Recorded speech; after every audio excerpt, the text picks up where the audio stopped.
Hello guys, कैसे हैं आप सब। आई होप मेरे द्वारा पढ़ाए गए सभी क्वेश्चंस आपको अच्छे से समझ में आ रहे होंगे।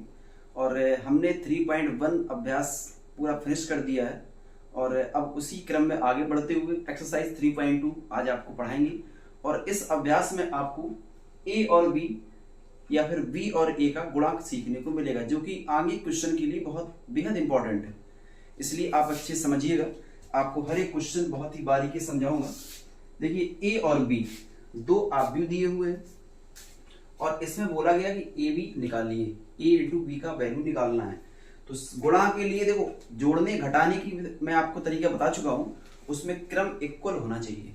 इक्वल क्रम नहीं हुए जोड़ना घटाना संभव नहीं है। बट गुणनफल में ऐसा नहीं है, क्रम अलग अलग हैं, समान नहीं है। लेकिन अब गुणा किस नियम से होगा और कैसे मालूम चलेगा गुणा हो पाएगा या नहीं हो पाएगा, देखिए ध्यान से। इसमें सबसे पहले क्रम पता करते हैं।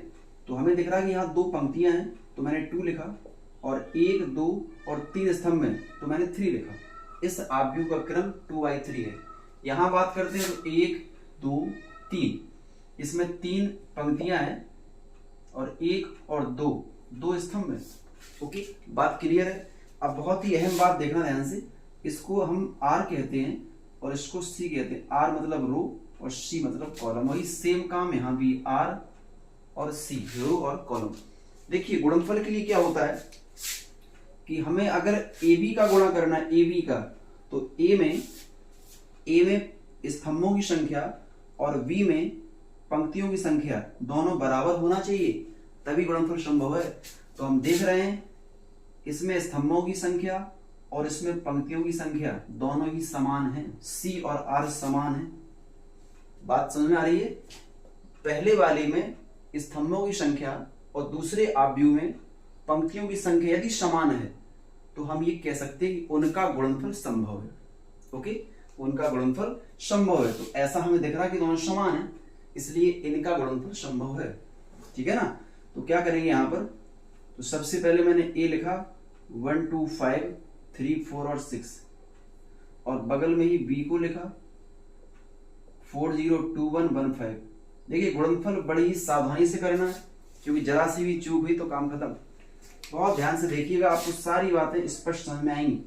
देखिए गुणनफल कैसे होता, सुनिए।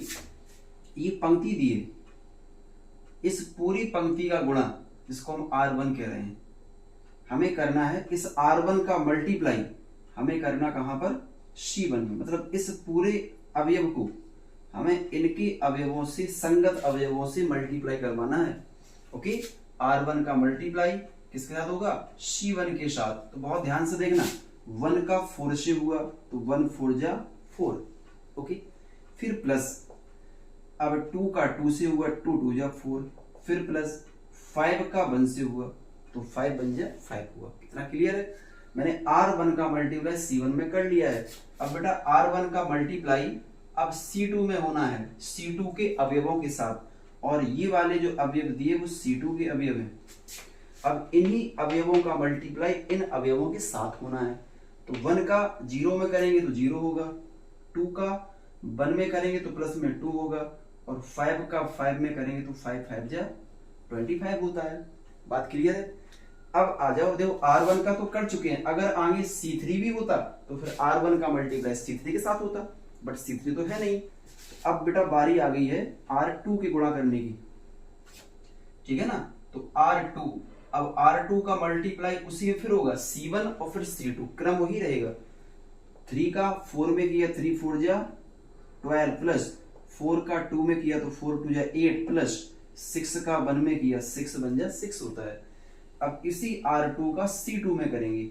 ओके, R2 का C2 के अवयव में, तो 3 का 0 में करेंगे 0 आएगा, प्लस 4 का 1 में करेंगे 4 आएगा, प्लस और 6 का 5 में करेंगे 6 5 जा 30। सभी का मल्टीप्लाई कंप्लीट हो चुका है। अगर R3 भी होता तो फिर R3 का मल्टीप्लाई करते, सभी में मल्टीप्लाई कंप्लीट है। बस इस लाइन को बहुत ही तरीके से करना है कि जरा सी भी चूक गलती हुई तो काम खत्म।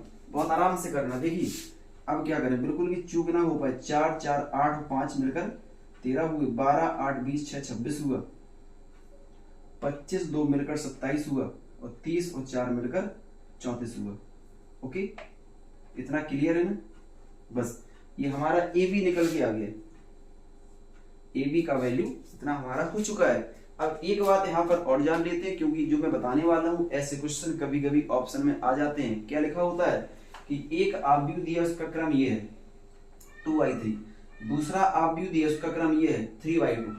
तो क्वेश्चन ने पूछ दिया कि अगर हम इन दोनों का मल्टीप्लाई करें, ए बी निकालें, तो उस आव्यूह का क्रम क्या होगा। तो उस जगह हमें मल्टीप्लाई करने की बिल्कुल भी आवश्यकता नहीं है, ठीक है ना। बस हम ये देखेंगे कि पहले गुणा संभव है कि नहीं है।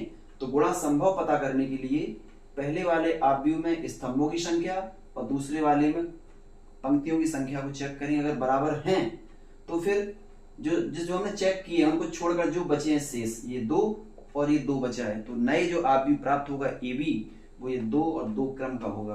देख लीजिए 2y2 क्रम का आव्यूह आया ही। ओके, तो यहाँ लिख देते हैं 2y2।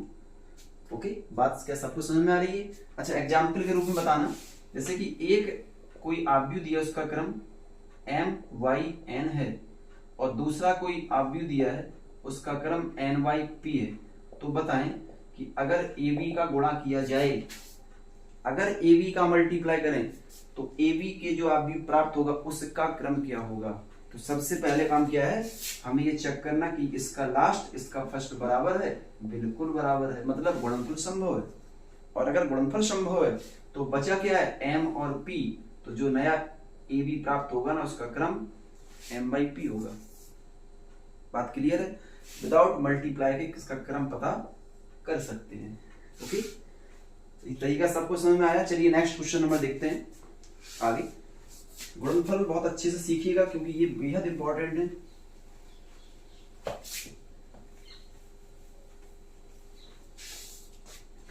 चलिए इसी में देख लेते हैं फर्स्ट का क्वेश्चन नंबर वी।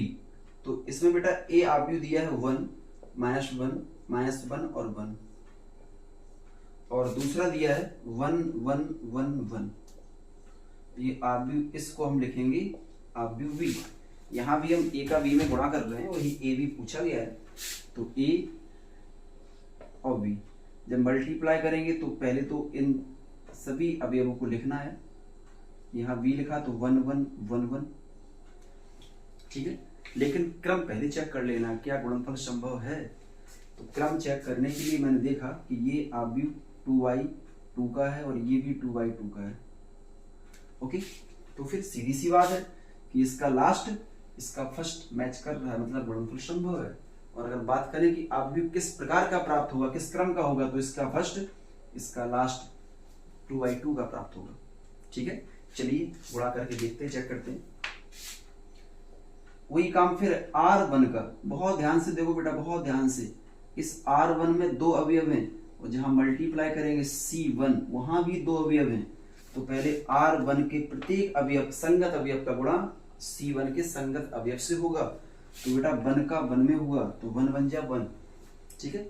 अब चिन्ह आता प्लस का, -1 का 1 में करेंगे तो -1। ब्रैकेट क्यों लगाया, क्योंकि माइनस भी तो साथ में आया है, या तो प्लस माइनस माइनस कर लो, ठीक है।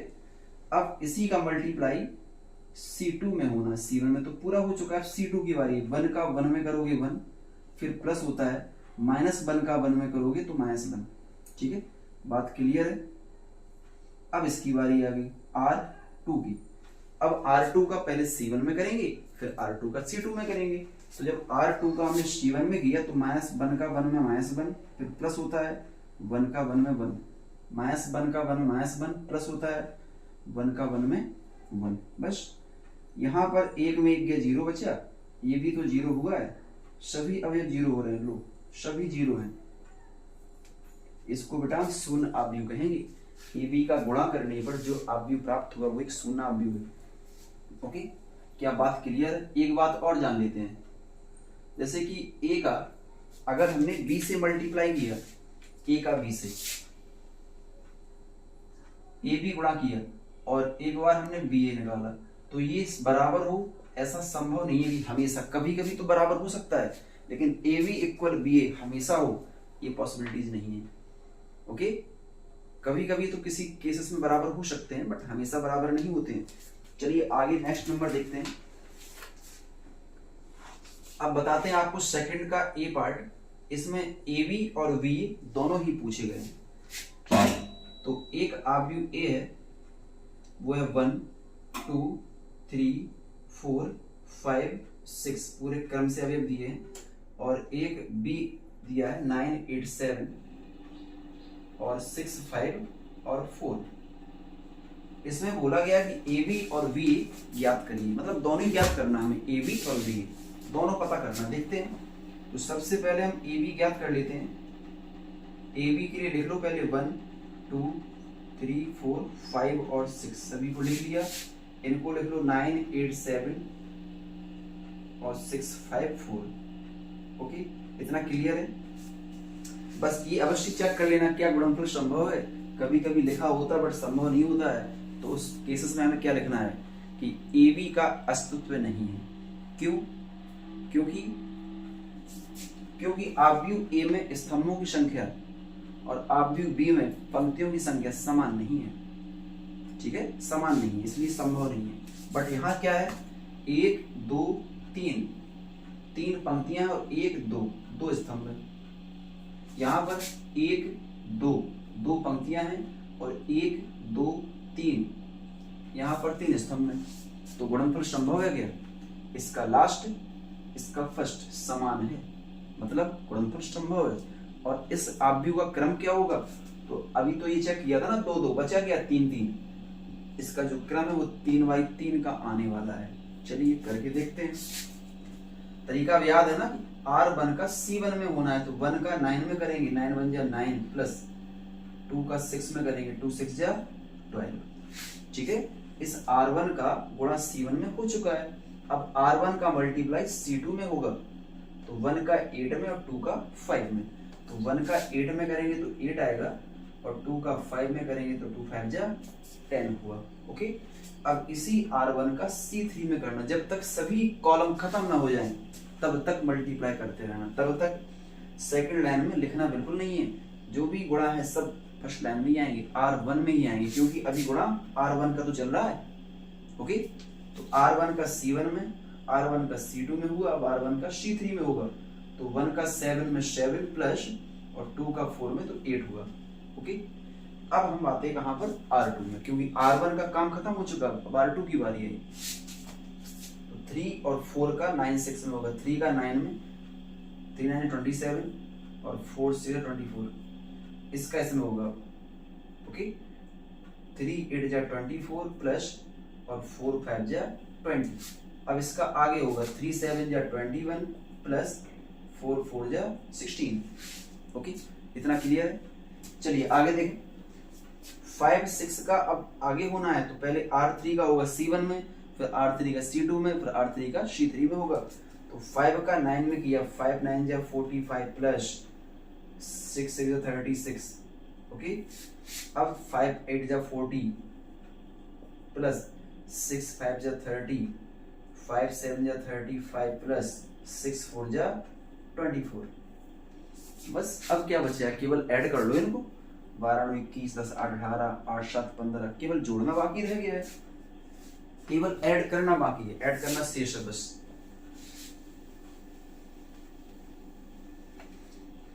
ऐड करते हैं। 12 और 9 मिलकर 21 हुआ।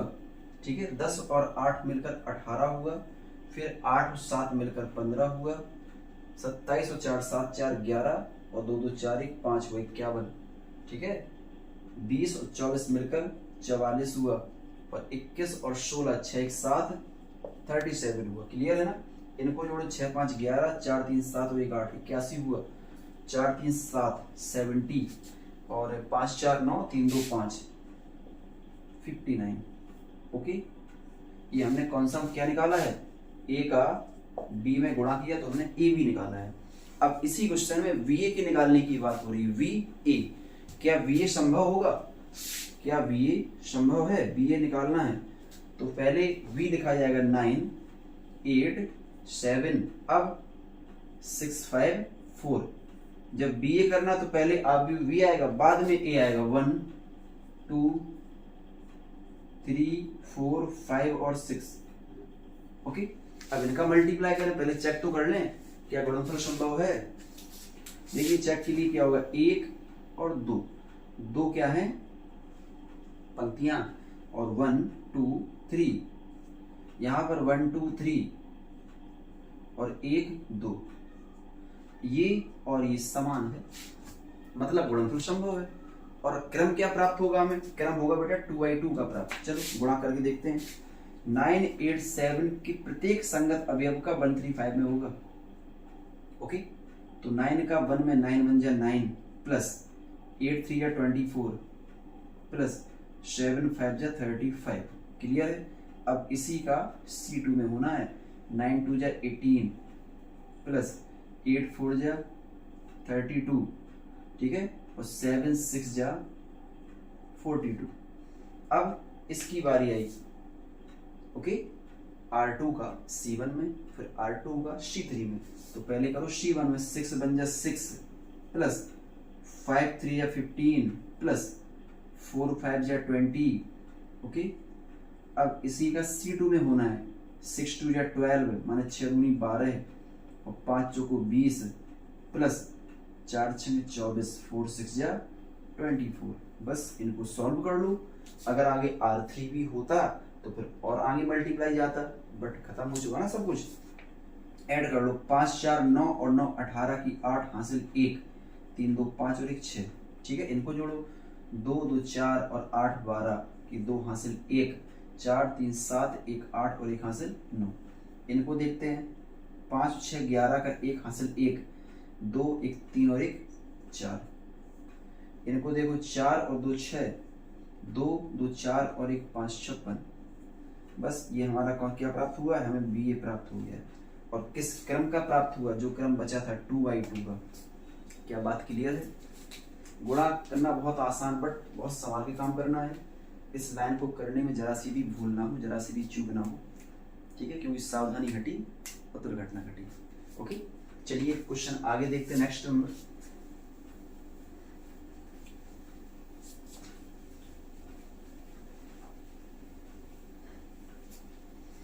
एक मिनट,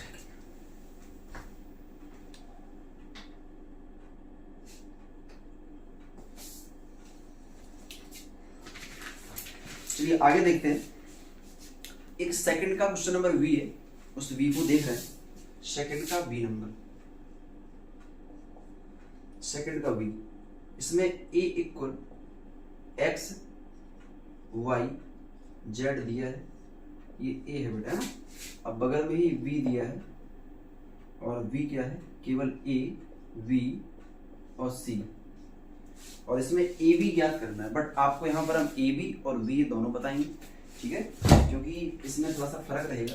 इसमें गलतियां बच्चे ज्यादा कर लेते हैं, तो इसमें ए बी और बी दोनों बता रहे हैं। सुनो ध्यान से, देखो पहले क्रम पता कर लो, 1 2 3 और 1, 3 पंक्तियां 1 स्तंभ, यहाँ पर 1 स्तंभ और 3 पंक्तियां। क्लियर है। अच्छा एक बात यहाँ बता दें, इनमें से एक स्तंभ आव्यूह है और एक पंक्ति आव्यूह है। मालूम कौन सा, जिस आव्यूह में केवल एक ही पंक्ति हो। इसमें देखो एक ही पंक्ति तो है, इसको हम पंक्ति आव्यूह कहेंगे। इसमें एक स्तंभ है केवल, इसको स्तंभ आव्यूह कहेंगे। ओके ना, डेफिनेशन याद है ना आप सभी को। चलिए गुणा करते हैं। तो ए का बी में गुणा करें। पहले सबसे पहले निकालते हैं ए बी, क्या है, एक्स वाई और जेड, ठीक है। ये गुणा कहाँ होना है, ए बी सी में।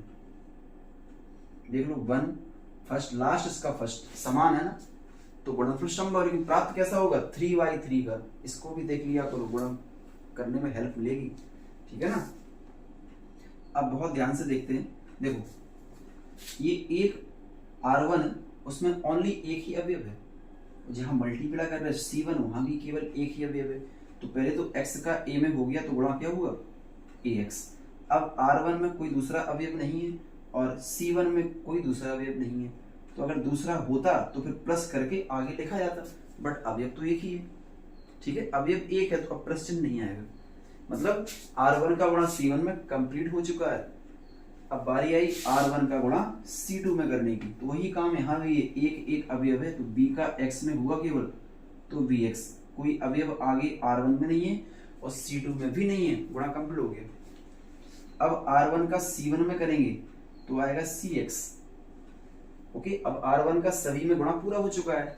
मालूम चल रहा है कि प्लस आगे क्यों नहीं आ रहा है, क्योंकि हर एक लाइन में केवल अवयव तो एक ही है। अब बारी किसकी आती है, R2 की, तो R2 का C1 में तो ए वाई, केवल ए वाई, इसका आगे तो केवल बी वाई, इसका सी में तो सी वाई।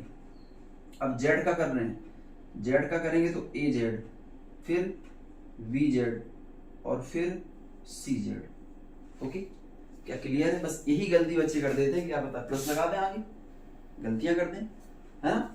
अब इसका क्रम मैंने बताया था कि 3/3 का प्राप्त होता, काउंट देख लो, 3 क्या है, 3 पंक्तियां और 3 ही स्तंभ में, तो इस ए बी आप का क्रम 3/3 हुआ है।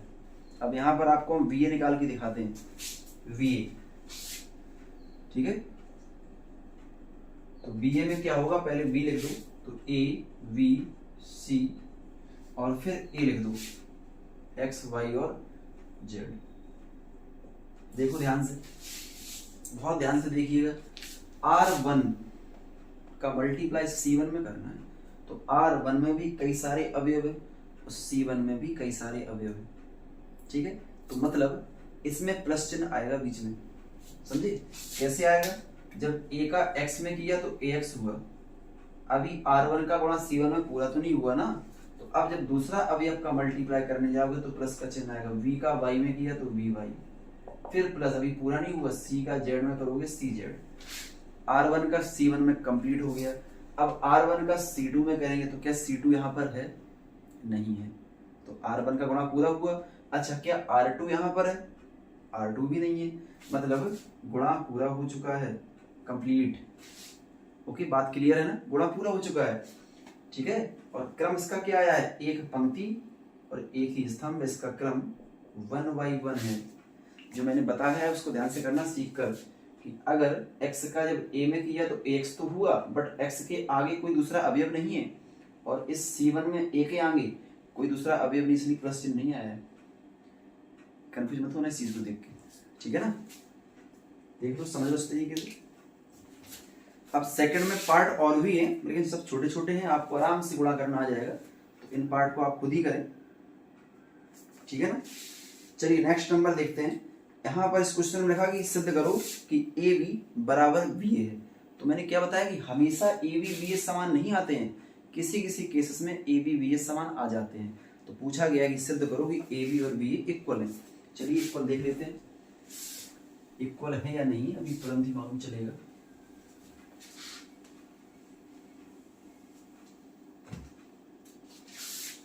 देखिए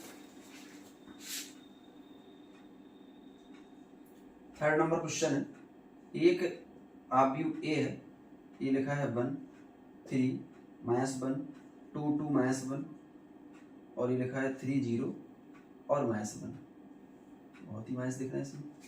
अब v में लिखा मैंने, तो v क्या है, -2 3 -1 -1 2 -1 और -6 9 -4। ओके, इतना बेटा क्लियर है। ए बी बराबर बी है, हमें दिखाना है ए बी बराबर बी। चलिए देखते हैं। और गुणनफल संभव है बिकॉज इक्वल क्रम के हैं, जो क्रम इसका वही सेम क्रम इसका, फर्क नहीं है। ये 3/3 का, ये भी 3/3 का है, मतलब वर्ग आव्यूह है। अगर वर्ग आव्यूह है तो उनका गुणा तो संभव है, उसको चेक करने की आवश्यकता ही नहीं है, क्योंकि वर्ग आव्यूह है ये दोनों। पता ना क्या होता है वर्ग आव्यूह, ऐसा आव्यूह जिसमें पंक्तियों की संख्या और स्तंभों की संख्या समान है, उस आव्यूह को हम वर्ग आव्यूह कहते हैं। तो ये दोनों ही वर्ग आव्यूह हैं, तो वर्ग आव्यूह अगर हैं तो गुणनफल चेक करने की आवश्यकता ही नहीं है। देखिए ए का बी में कर रहे हैं, देखो ध्यान से सुनो, इसका R1 का C1 में होना है, तो 1 का 2 में किया तो -2, 3 का 1 में किया तो बेटा -3 आ गया। मैंने ब्रैकेट का प्रयोग नहीं किया, ठीक है, बात समझ में आ रही है, प्लस नहीं लगाया क्योंकि प्लस माइनस माइनस हो जाते हैं। -1 का 6 में करो तो प्लस का 6, क्लियर है। इसका आगे 1 का 3 में 3, 3 का 2 में 6, -1 का 9 में -9। शायद गुणा करना आप सीख चुके हैं, इसलिए थोड़ा सा स्पीड से बता रहे हैं, ध्यान से देखें। इसी का यहाँ करना, तो -1 का -1 में 3 का करेंगे तो -1 का करेंगे तो प्लस का 4, इसमें आ जाओ, R2 का करना उसी में, तो 2 का 2 में करेंगे -4, 2 का 1 में करेंगे -2, -1 का करेंगे तो प्लस का 6। ओके, अब इसमें आ जाओ, 2 3 या 6, 2 2 जा 4, -9। ओके, क्लियर है। आगे आओ, 2 1 जा 2, फिर 2 1 जा 2 और प्लस में 4 1 जा 4। अब इसका करेंगे C1 में, 3 2 जा 6, 0 का 1 में 0, -1 का -6 में प्लस का 6, 3 का 3 में 9, 0 का 2 में 0 और -1 का 9 में तो -9। अब बस अंतिम रह गया R3 का C3 में करना, तो 3 का -1 में करोगे -3, 0 आएगा आगे और 4 बन जा 4 बन जा 4, 4 एकम 4 हुआ। क्लियर है ना? ठीक है, बहुत ही संभल के काम करना है, बस इनको सॉल्व कर लीजिए। देखिए 3 2 5 होगा, 6 घटा दोगे, 6 जोड़ दोगे सॉरी, तो 1 बचेगा प्लस का। 6 3 9, 0 हो गया बेटा, 3 1 4, 0 हो गया। क्लियर है ना? अब देखो 4 2 6, ये भी 0 हुआ, 6 4 10, 10 में 9 हो गया तो 1 बचा, और 2 2 4 तो ये भी 0 हो गया। 6 में 6 गया 0, 9 में 9 गया 0 और 4 में 3 गया तो 1। शायद आप जानते हो इसको हम I3 कहते हैं।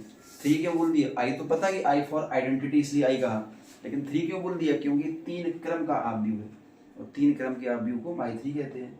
AB, ओके, बात क्लियर है। इसी प्रकार से BA आप लोग कर पाएंगे ना।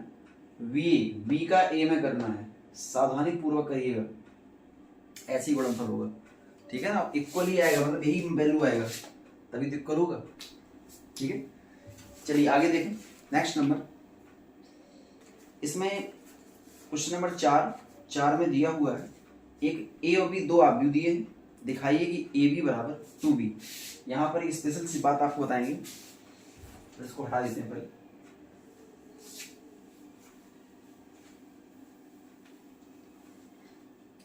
देखिए क्वेश्चन 4 में लिखा है कि A बराबर 2 0 0 0 2 0 और 0 0 2, ये आव्यूह A दिया है। ठीक है, अब यहाँ पर हमने एक आव्यूह B लिखा और आव्यूह B में है x1 y1 और z1, फिर x2 y2 और z2, x3 y3 और z3। ठीक है, और बेटा हमें सिद्ध करना है AB बराबर 2B। क्या दिखाना है हमें कि A का B में गुणा करो तो 2B आए। क्लियर है ना? कितना है? 2B आए। देखो तो चलो A का B में मल्टीप्लाई करते हैं। अगर देखो हम चाहें तो यहां से 2 कॉमन कर सकते हैं, क्योंकि गुणा और कुछ कॉमन करना हो, कैसे करते हैं बताया था कि आव्यूह के प्रत्येक अवयव में गुणा होता है, किसी से गुणा करो तो, और कॉमन वाला भी काम यही होता है, प्रत्येक अवयव से कॉमन आएगा तो यहाँ से 2 हम कॉमन कर सकते हैं, 2 प्रत्येक अवयव से कॉमन हो जाएगा। ठीक है, तो क्या बचेगा? यहाँ 1 1 1 बचेगा, बाकी तो 0 है ही, लेकिन चलो कॉमन की आवश्यकता नहीं। देखिए गुणा करेंगे, क्रम क्या है इसका?